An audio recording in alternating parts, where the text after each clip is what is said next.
So let's see, I got Lewis and Russell in the front with me, is that right? I'm Richie, welcome aboard.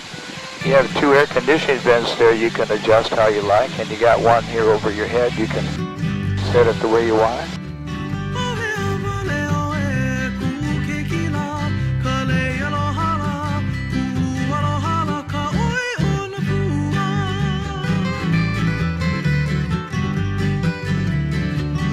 We got Brittany and Grant with us now. Aloha, I'm Richie. Welcome aboard. Aloha.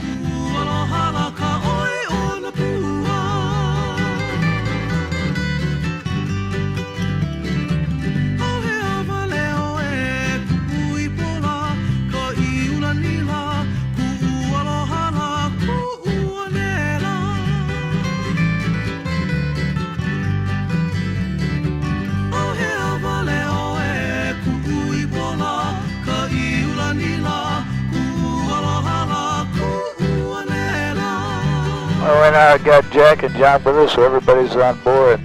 All right, aloha kakiako le kekeko uinoa pehe oe. That's Hawaiian for good morning. My name is Richie. If you can hear me okay, just smile. All right, nice smiles we got there. Have any of you been on the helicopter before? Some have, some haven't, okay. Everybody got a safety briefing in the lobby there? Perfect. So the first couple minutes of the flight, I won't be talking to you. I'll be busy talking to the control tower. Once we get clear of the airport, then I'll turn the intercom on and I'll narrate the flight for you the whole time. You see yourself on the monitor here, you're live on video. Everything you do will be held against you for use in the future. So I'll be making a video of the flight. You'll be in it. We have 3 outside cameras to catch all the action. All the music and narration will be on the video too. We're ready to go. All you have to do is sit back, relax, enjoy the music. I'll be back on the air with you when we're clear of the airport. And we will be on our way.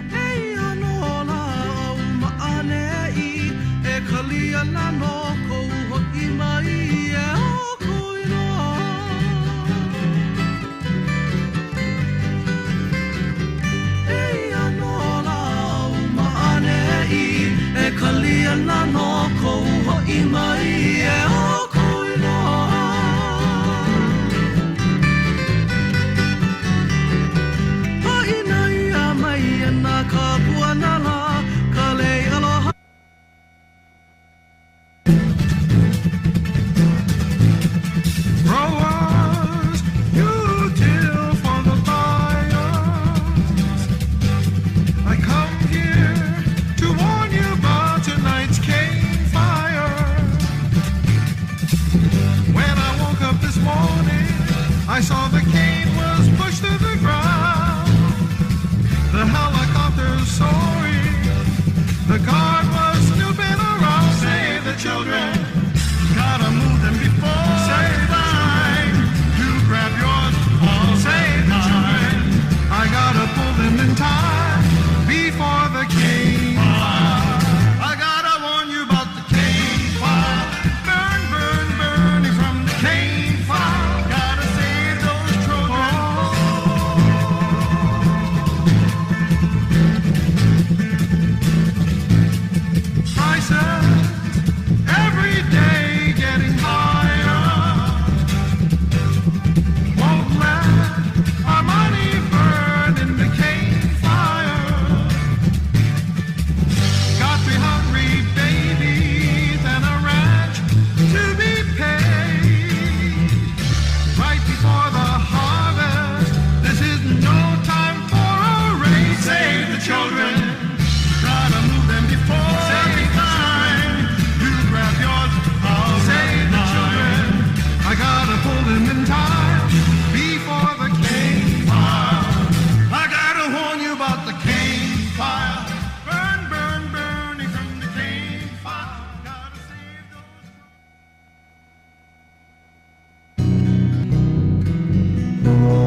Okay, I'm back on the air with you now. We're getting a little ways away from the airport traffic area.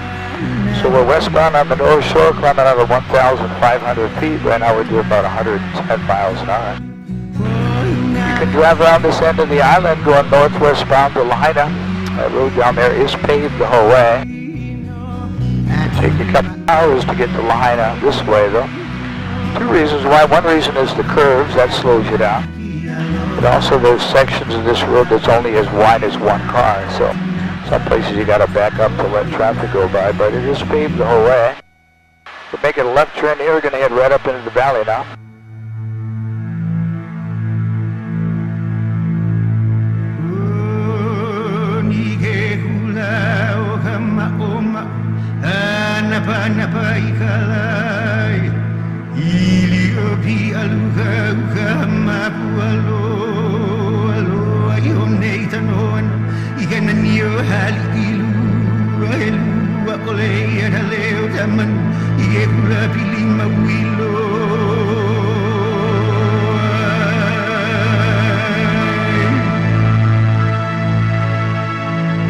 So the valley that we're heading up into is called Waihe'e. Waihe'e in Hawaiian means slippery water. This valley got that name because we get so much rain in here that moss goes on the rocks, make it slippery to walk on a hike up into the valley.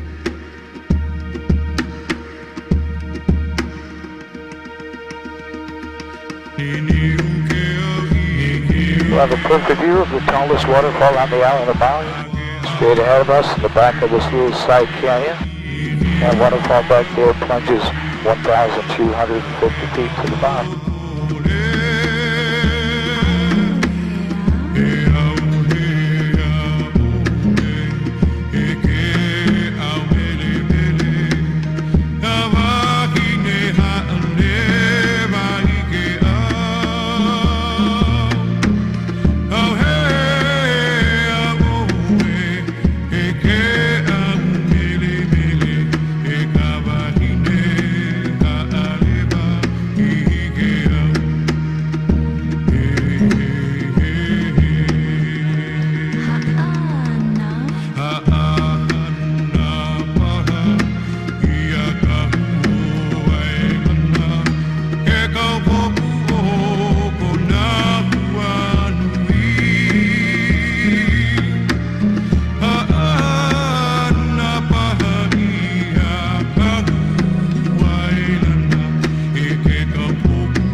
Anybody having fun besides me? Alright, good. We'll head further to the back of the valley here.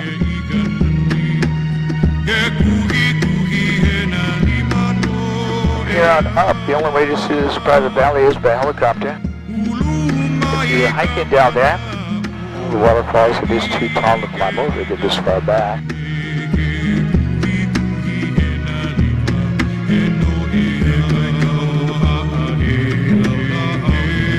It's a beautiful clear morning. We'll go to the very back wall, the back right-hand corner of the valley over there, which is called the Wall of Tears. It's called that because the waterfalls that we'll see back there, they don't flow from the top of the mountain.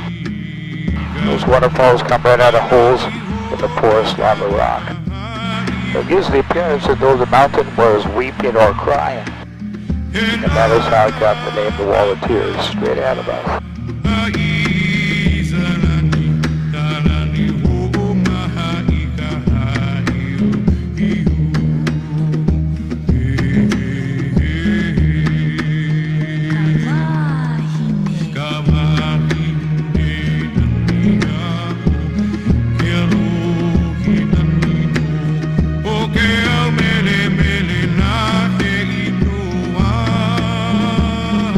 Perfect view right now, all the way to the back of Waihe'i Valley and the Wall of Tears.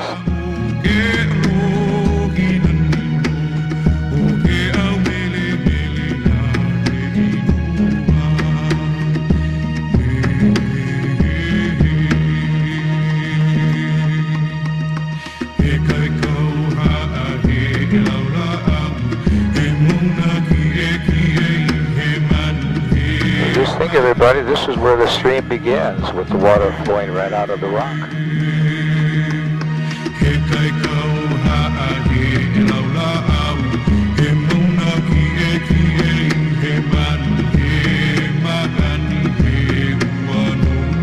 And we call this mountain range West Maui.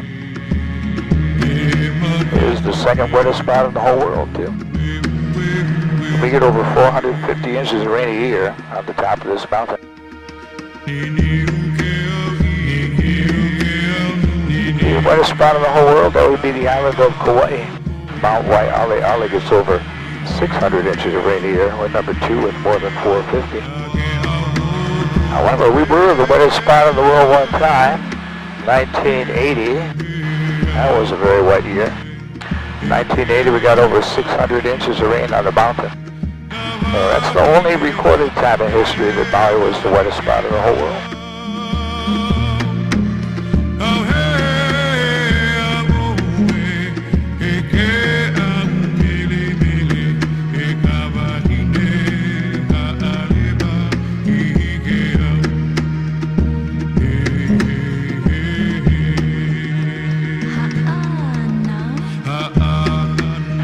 So this mountain range, West Maui, supplies most of the island of Maui with its drinking water supply to. About a half mile downstream, there is a small dam located down there. They actually divert the stream. It goes through the mountain through a tunnel to the county water system from way up here in the valley. That's a lot of water flowing downstream by now. All of that cannot go into a little tunnel. Whatever can't go into the tunnel just overflows the little dam and goes back to the stream and out to the ocean.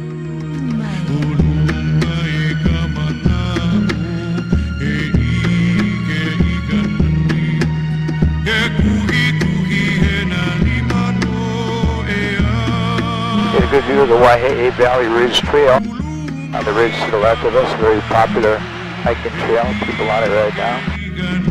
And we'll go back down the coast and we'll follow the cliffs as we head to the island of Molokai.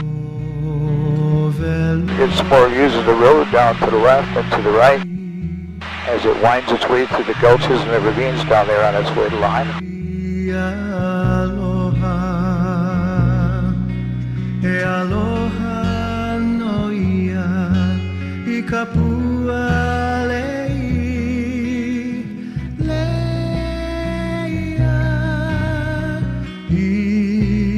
As we go offshore here, we'll descend down to about 800 feet along the cliffs. These are the tallest sea cliffs on the island of Maui. Up ahead it tops out at about 600 feet. But hey, we'll be looking at the tallest sea cliffs in the whole world. The North Shore of Molokai, where they plunge over 3,000 feet straight down.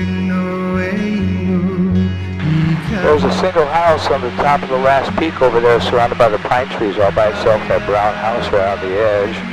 Beautiful view from that home, but unfortunately nobody lives there anymore. That particular home there belonged to a chronic sleepwalker, but she's gone now. It's such a lame joke, I know. It's so lame somebody wrote in the iPad guest book in the lobby that said I should write a book of dad jokes because they're so corny. But I had a new comment last week. Somebody said, what was it? Oh, your jokes are so corny they need butter. Hadn't heard that one before.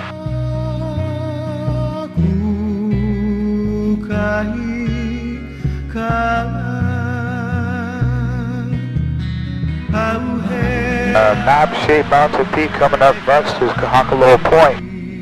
When we pass that peak, we'll get a good look at Kahakaloa Village. Let's say that you decide to drive around this end of the island.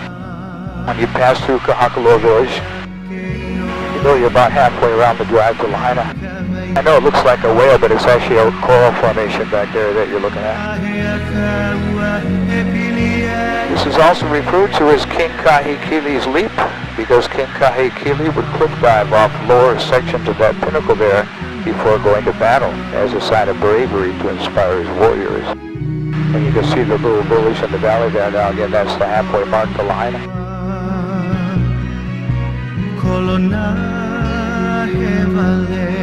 Straight ahead is the end of the island up there, the northwest tip of Maui, called Nakaleli Point.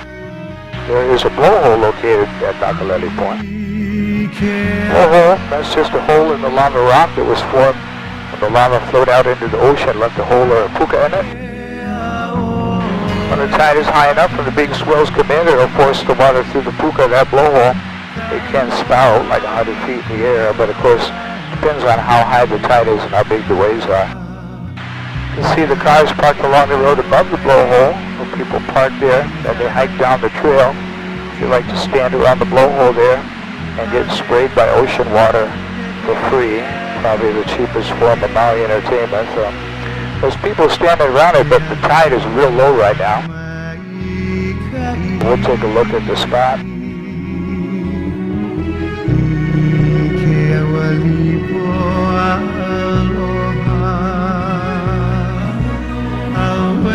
People are standing to the left of it there. Tide's just a little bit too low to make it spout at the moment there. You can actually see the hole.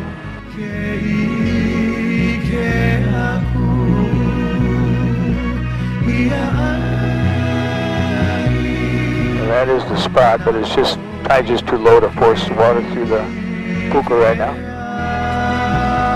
If you decided to drive out here and hike down to the blowhole, just don't get too close to it. Last year a guy got too close and somehow he fell in it, and of course he didn't survive that ordeal. So there it is down on the right now.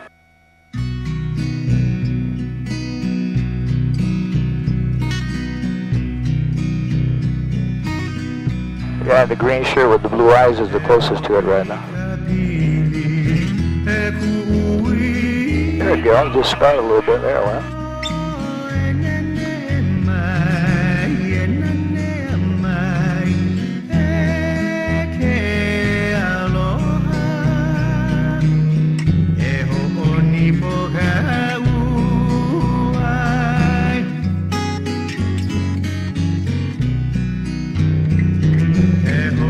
And we'll begin our journey across the channel to the island of Molokai now.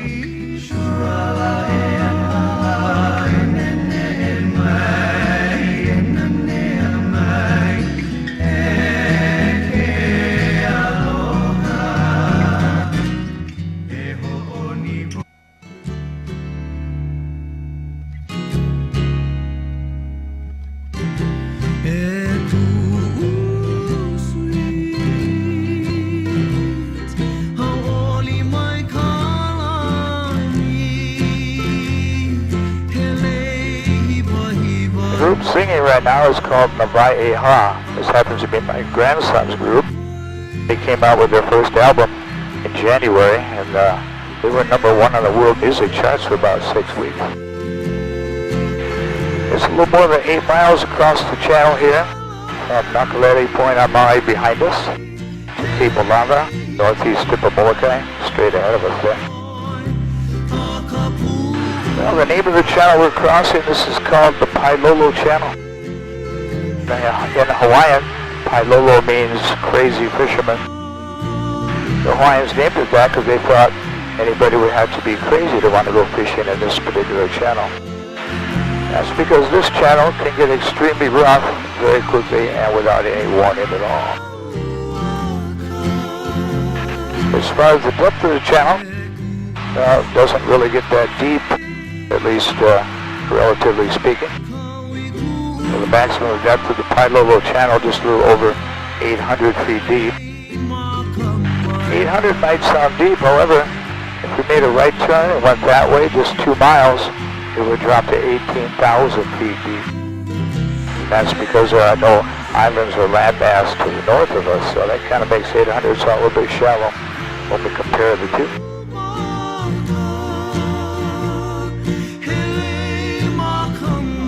The island of Molokai is the 5th largest Hawaiian island.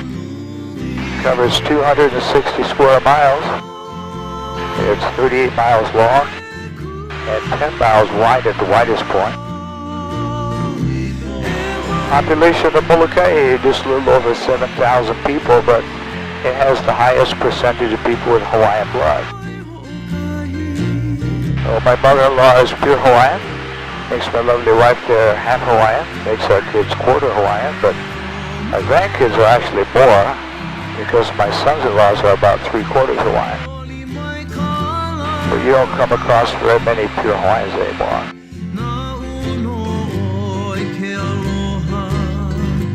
And now we're aimed directly at Turtle Rock.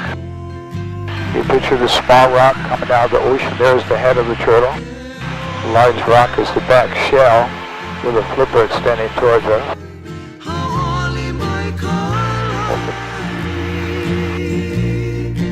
Beautiful green pasture lands up on top of Cape Palava belong to Pu'uohoku Ranch, one of several cattle ranches located on Molokai. We're going to fly over the ranch and then above Halava Valley. Halava Valley is the very first place settled by the Hawaiians, who were the Polynesians that came there from the Marquesas Islands. So they settled Halava Valley back in 650 AD. Once Molokai was settled, then they went to the other islands after that.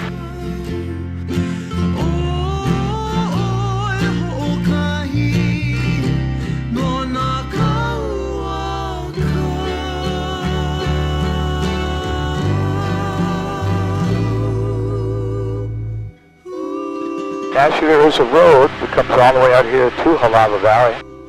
The road comes from the town of Konokakai, which is about 30 miles to the left of us. The road follows the coast the whole way till it gets here to the ranch. Over to the left, you can see the road is near the coast. Then it crosses the ranch in front of us. Then it's going to go over there to the right. And it'll zigzag back and forth down the steep valley wall over there. Then it ends at the bottom of Halava Valley. You can't drive beyond Halava Valley because at that point you'd be at the tallest seacoast in the whole world, and naturally there's no roads out there at all. So. We are over Pu'uohoku Ranch now. Pu'uohoku in Hawaiian means Hill of Stars.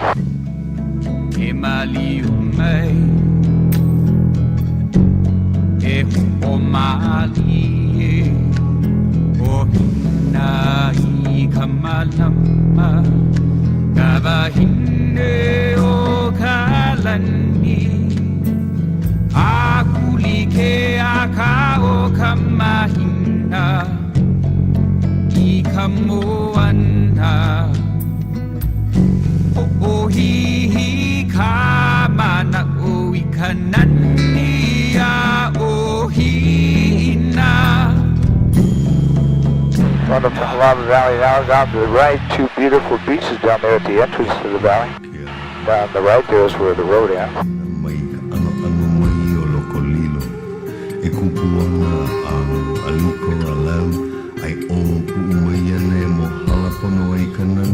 And to the left, we have quite a bit of water coming down Halava Falls this morning. Of course, the only thing that keeps the waterfalls flowing is runoff rainwater from the forest above. Sometimes we'll see people swimming down there in that bottom pond. You can actually hike to that pond from the coast.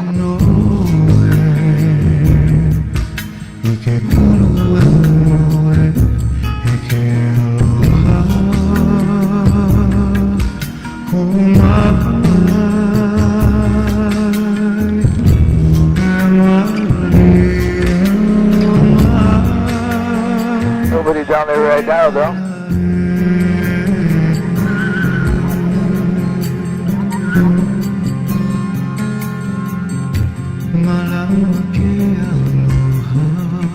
ikawai makala he ala I ko pone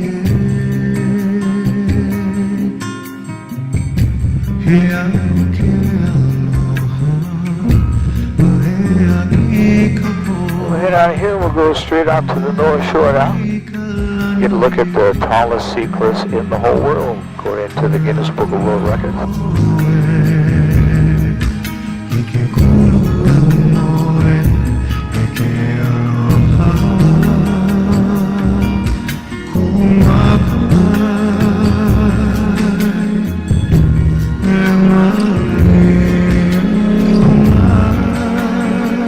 So we're coming up on the tallest sea cliffs in the whole world right now.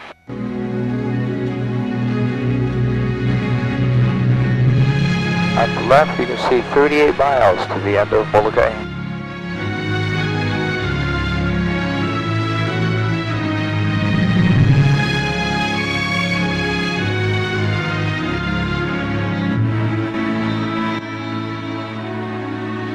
And the same view coming around to the right.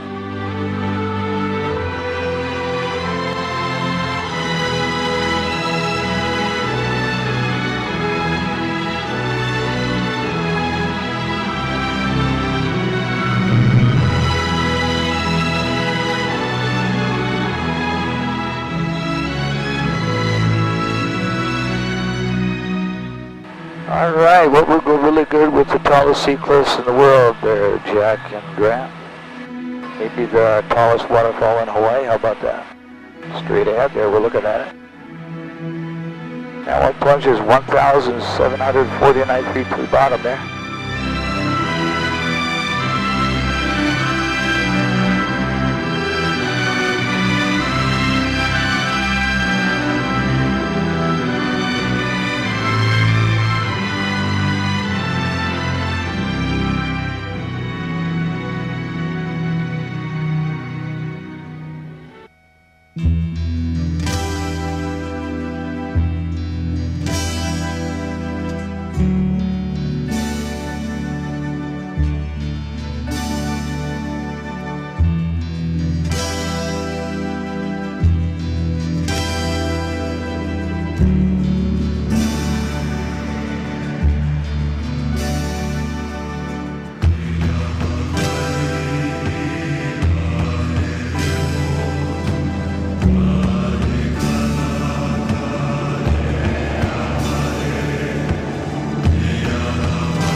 Breaking through the clouds, a feeling you've known before. Mountains in the sea, held captive in timeless lore. Island in your eyes, paradise, calling you, calling me. Hawaii,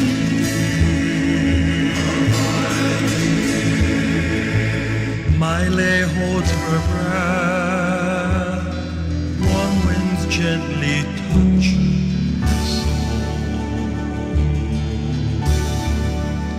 Sunshine from the heart, descending in magic glow. Island in your eyes, paradise, calling you, calling me. Hawaii.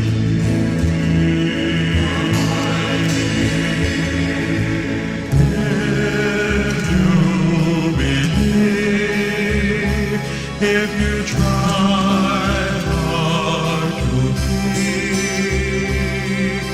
take Right up to the top.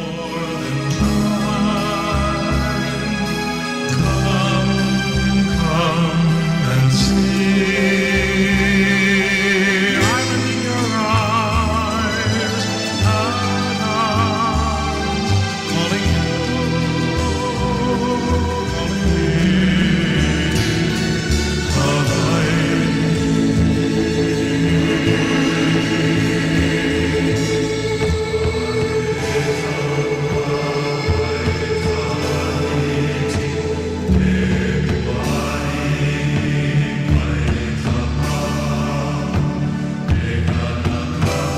Everybody still doing good? Alright, we'll go further to the west here.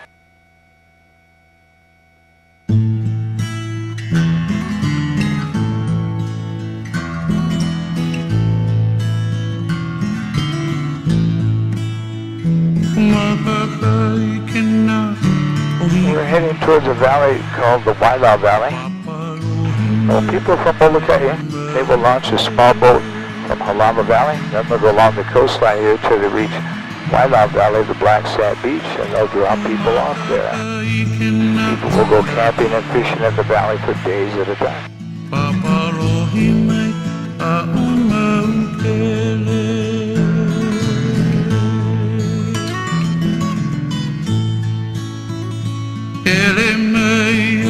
Just on the other side of that little ridge that juts out down there, when we pass it, we'll see some little camps set up just above the black sand beach under the trees. There's even a little clearing with a little shack with a peak roof on it there. And under the trees you can see the blue tarp and tents. The only way to get to those camps is by boat. That goes for most of this coastline here. It's only accessible by boat.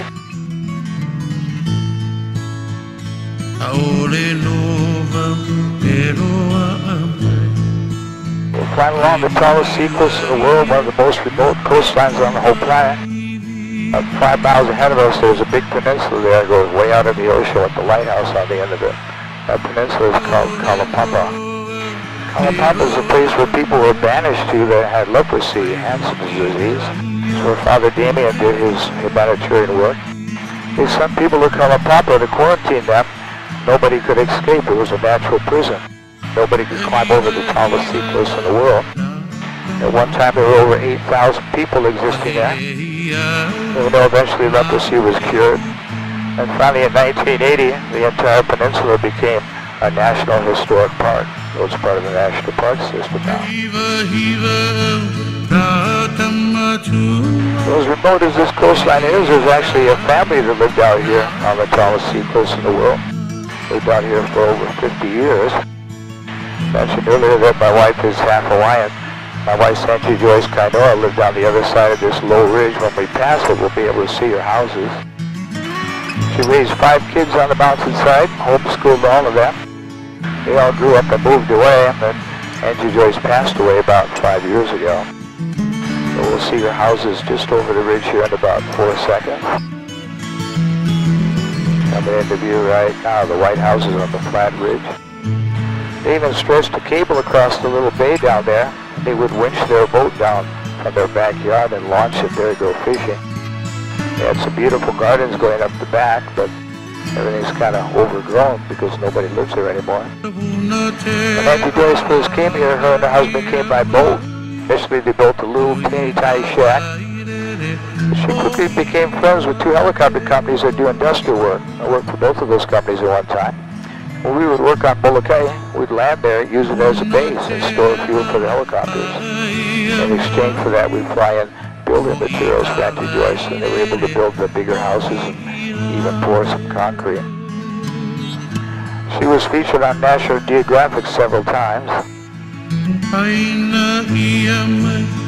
That's a little too remote for me. I mean, can't live without internet access. There's none down there. Quite a legend, Auntie Joyce, the only people that lived on the tallest sea cliffs in the world.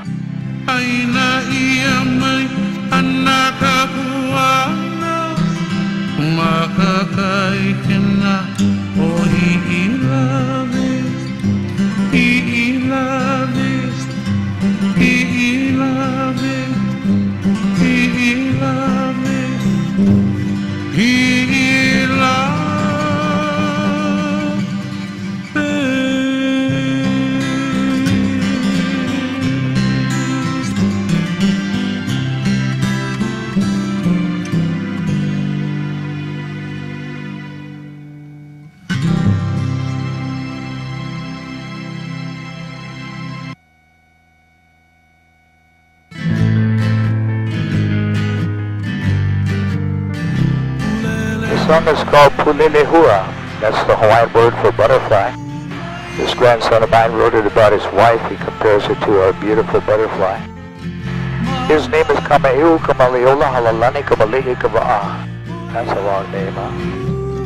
Most Hawaiians have pretty long names. All 9 of my grandkids speak fluent Hawaiian. They all went to Hawaiian immersion school, where the only language they spoke from preschool through 12th grade was Hawaiian. You see the light green trees scattered all over the mountain? You'll see these light green ones all over Hawaii. It's a state tree, kukuina, also known as candle nut. It's called candle nut because the Hawaiians use the oil from the kukuina to burn in their stone lamps for light. It's flammable. People polish the large black nut. They're about that big, make real pretty lays out of them. You've probably seen the black kukuina lay. Most people don't know it also makes an excellent laxative too, so don't eat too many. It's very multi-purpose nut. The main economy of Molokai used to be the pineapple industry. So there used to be a huge pineapple plantation located on the southwest end of the island, owned by Dole Pineapple Company, but it closed down. What happened was foreign imported pineapples became cheaper than the ones grown here on the plantation, so it forced the plantation out of business. When the plantation was closing, Molokai Ranch built a hotel on the west end of the island. They were hoping to provide jobs for the people that were losing their pineapple jobs. And my wife and I stayed at that hotel a couple times. It was a small Sheraton hotel. It was a nice place, but man, it was out in the middle of nowhere. And the beach wasn't any good for swimming because of the current, so the hotel was never very busy, so we closed down. Surprisingly, most people on Molokai were not disappointed when the hotel closed, because most people that live here don't want any kind of development at all, even if it means the loss of jobs. They just want to keep the island the way that it is. So because of that desire and the loss of the pineapple jobs, unfortunately, Molokai has the highest unemployment rate of any island. Beautiful place to live, but if you were to move here, we would not be able to find any work. I have at least 2 dozen friends born and raised here on Molokai that moved to Maui to find employment and also to be able to buy a home too.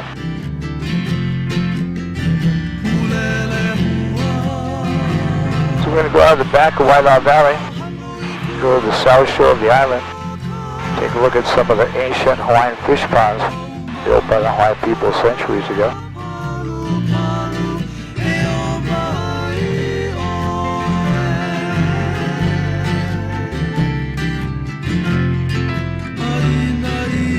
Ancient Hawaiian fish ponds are the rock walls that circle out into the ocean down there and join back to the coastline again. Many of them are partially or completely submerged because nobody's using the ponds anymore, so when the waves knock the rocks down, nobody puts them back. There are quite a few that are almost completely intact. The largest fish pond of all is straight ahead, with the rock walls perpendicular to the coast. It goes out to that point. That pond covers 54 acres. When the Hawaiian people built these rock walls, they built them with holes in them, allowing the ocean water to circulate in and out without letting the fish escape. And they'd go into the ponds and they'd harvest the fish as needed. However, they were for exclusive use by the ali'i, the royalty. Another amazing thing about the fish ponds is the fact that every rock and every wall came from the mountain, because there aren't any rocks in the ocean, so they had to haul down hundreds of thousands of rocks down here to build over 100.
We can see a lot of islands today because it's so clear. So Molokai is behind us. Lanai is to the right of us. Maui is straight ahead of us, and then ahead to the right is Kaho'olawe. If you look on the horizon out there, you can see Mauna Kea and Mauna Loa mountains. That's about 130 miles away.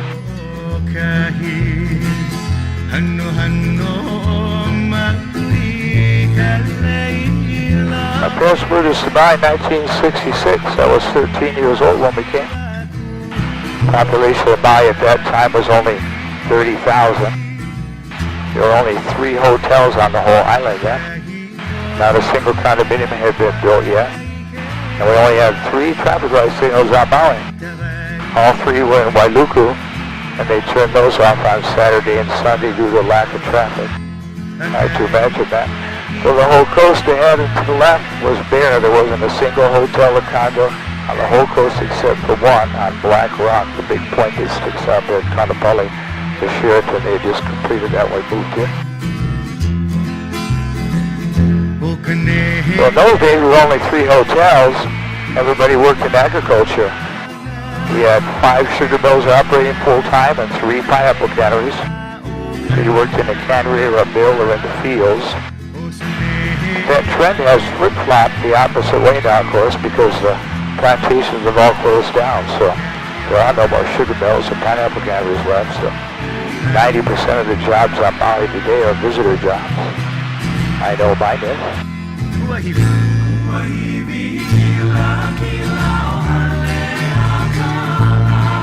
Military C-17 plane flying low over there. To the right.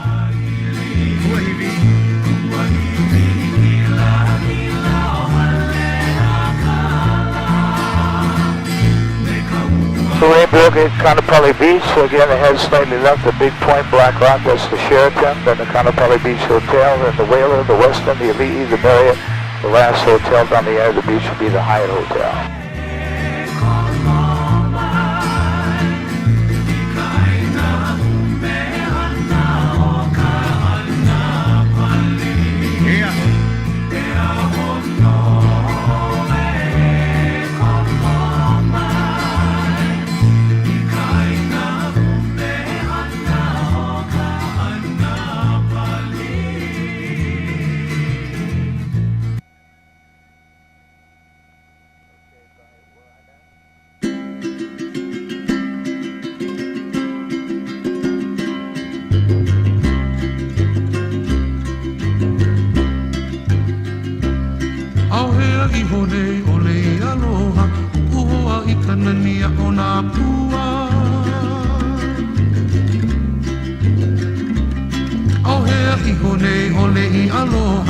Well, this is Lahaina town, just ahead to the left. Lahaina used to be the capital of all of Hawaii.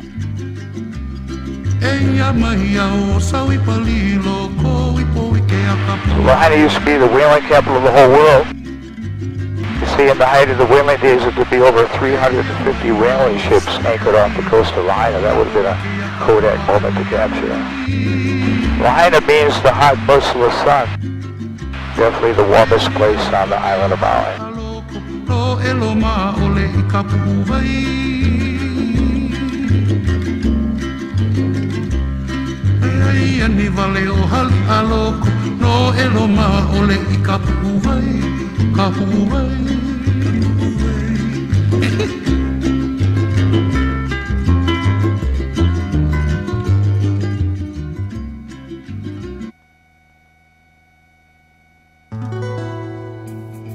All the fields going up ahead of us, up the mountain, even to the right where all these homes have been built. This is all planted with sugar cane. Belonged to Pioneer Mill, and they had a sugar mill right in the middle of Lahaina town. So when Lahaina closed down its sugar operation, they started selling off these cane fields ahead and to the right to these larger agricultural lots. This side of the West Maui mountain range only gets about 25 inches of rainfall a year. So at the beginning of the flight, we went up in West Maui on the north side. Now we'll go back up into the West Maui from the south. So we'll actually go from 25 inches of rain a year back up to 450 inches of rain a year, second West Maui in the world.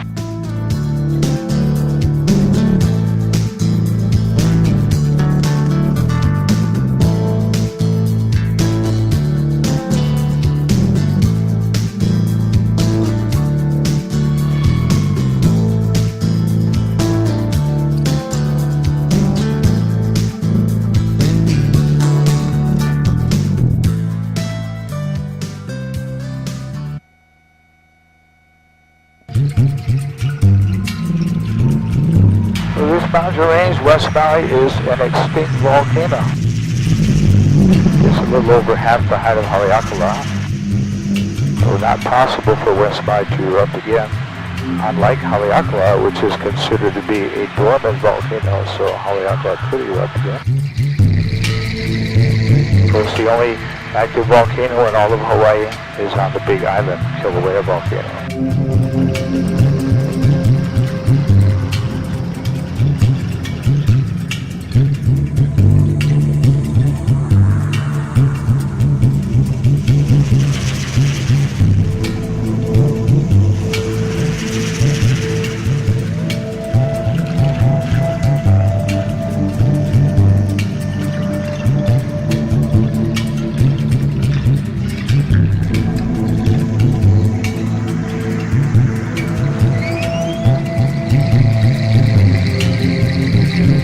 The next rivers ahead of us will put us in another valley called Olawalo. A long time ago when I was in high school, long ago, myself and 4 other hikers, we hiked up this valley off our nose, but we started from the coast down to the right, climbed over the ridge to the left in the Iao Valley, and then out to Wailuku. So our hike took 3 days and 2 nights. We were looking for the ancient Hawaiian Trail. Almost any local person you talk to insists the Hawaiians had a trail from Wailuku to Lahaina through the mountain here as a shortcut versus going around the shoreline. I'm here to tell you that the shoreline's much quicker. We scrambled over this ridge in 1969. We had one leg in Olawalo and one in Iao when we went over. Read the front page of the Maui News on that hike. And now we get to go the easy way.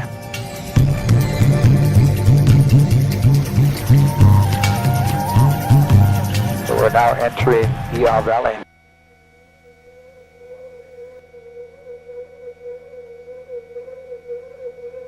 Iao Valley is a very sacred place to many Hawaiian people. Sacred because it's where the ali'i, the royalty, are buried. Buried somewhere up here in hidden burial grounds that nobody knows the location of even today. There was a reason the grave sites were kept hidden. Hawaiians believe that your mana, your spirit, remains with your bones after you die. They believe if anyone ever obtained the bones of an ali'i that had passed on, that person would possess their mana or their power. They were so secretive about it, people that had the job to bury the bones of the ali'i, they had to commit suicide when they were done. So nobody could find out the location of the grave. It makes me tend to think that gravedigger was not a sought-after job, I don't think. Iao is spelled I-A-O. It means long cloud, and that is a Hawaiian symbol of the royalty.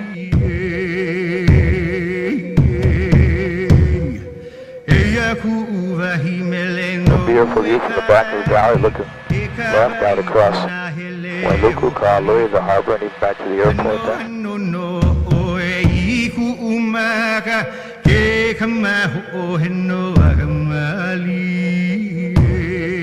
Usually the clouds sit low on the ridge ahead of us. We can't go through there. It's such a beautiful clear morning, we got no problem to go on that. So we'll go through this next valley. Sometimes there's some nice waterfalls at the bottom right side of the next valley. We'll check it out.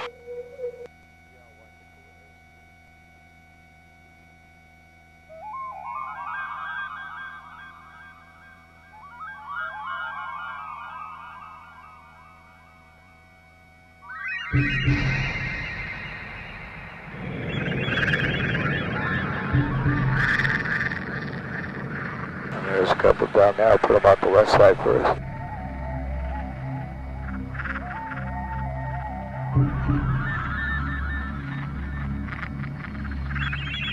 The name of the valley is Waikapu. Wai means fresh water. Kapu means forbidden. So the name of the valley is Forbidden Waters. It got that name long ago when King Kamehameha was invading the island of Maui. As he battled across the Central Valley, came to the mouth of this valley and drank from the stream. Once he drank from it, because of his royal blood, nobody else could. Hence the name Waikapu, or Forbidden Waters. Down at the entrance to the valley, there's a little town down there that's called Waikapu. Named out to this beautiful spot hidden in the West Valley. Smile for the camera, everybody. Aloha. Hope everyone had a great time. Hope we have a great time this time to get to visit our beautiful island. Hey, I guess I'm just stuck here the rest of my life. Another tough day at the office, but somebody's got to do it, right? I want to thank all of you for choosing to fly with Airby today. We certainly appreciate your business. I got to call the control tower now, and I'll be talking to those guys from now till touchdown. We'll be touching down in about 4 minutes. And then I will talk to you again when we get on the ground.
dreams that you dream of All right, Mahalo Nui Loa, Hui Ho, Malama Pono. Thank you, everybody. You can take off your headset and seatbelt while waiting for the ground crew.